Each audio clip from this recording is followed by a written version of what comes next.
I'm Talia Gillis. I'm a professor at Columbia Law School. This past year, I've been the co-chair of the Dean's AI and Legal Education Task Force.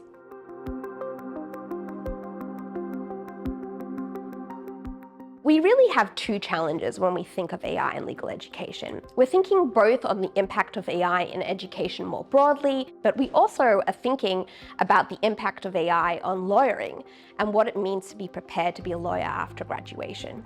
A lot of the stakeholders we talk to emphasize the importance of curiosity and willingness to learn new things, and that is something that will bring the students into the new age. In many ways, it's about understanding what are the core skills as a lawyer and thinking what things can be automated or assisted, but the core needs of that critical thinking and rigorous thinking remain.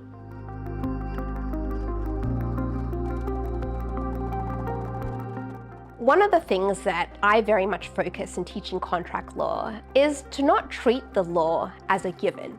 And so that same mindset should also be applied when we come to AI. We're looking at what exists, but taking into account that it's shifting. So rather than training students on specific tools that will probably become obsolete, it's developing this both mindset and ability to deal with the changes that will come about.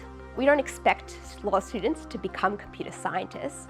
We believe for lawyering, there's going to have to be a collaboration between technologists and lawyers in thinking about these different tools that support the role of the lawyer, or developing tools that can change kind of access to justice. And so one of the skills students need to learn is this ability to talk to technologists, engage with technologists, and collaborate with technologists.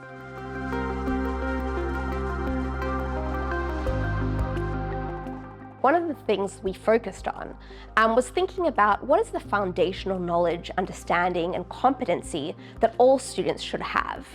So we've developed an orientation program, changes to the legal writing program, legal research, but we also spend a lot of time in the task force thinking about what other opportunities are there for engagement, both with respect to the curriculum and co-curriculars.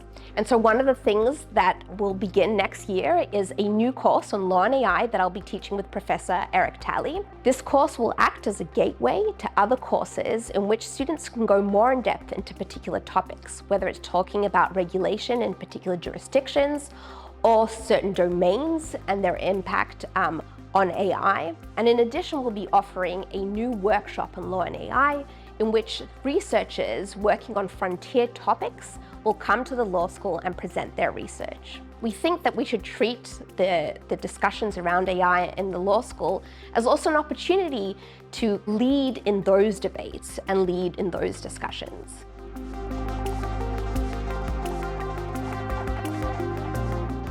While faculty are very used to engaging on scholarship, critiquing papers, learning from one another, one of the wonderful things that has happened over the last few months is that we're learning from one another with respect to AI. Some faculty members are using it as a methodology to research empirical questions. Many of the faculty members are also integrating AI as the object that they're studying. So asking whether regulation is sufficient with respect to AI in different domains. How should AI be regulated? And what way perhaps AI can kind of contribute more meaningful regulation in certain contexts as well.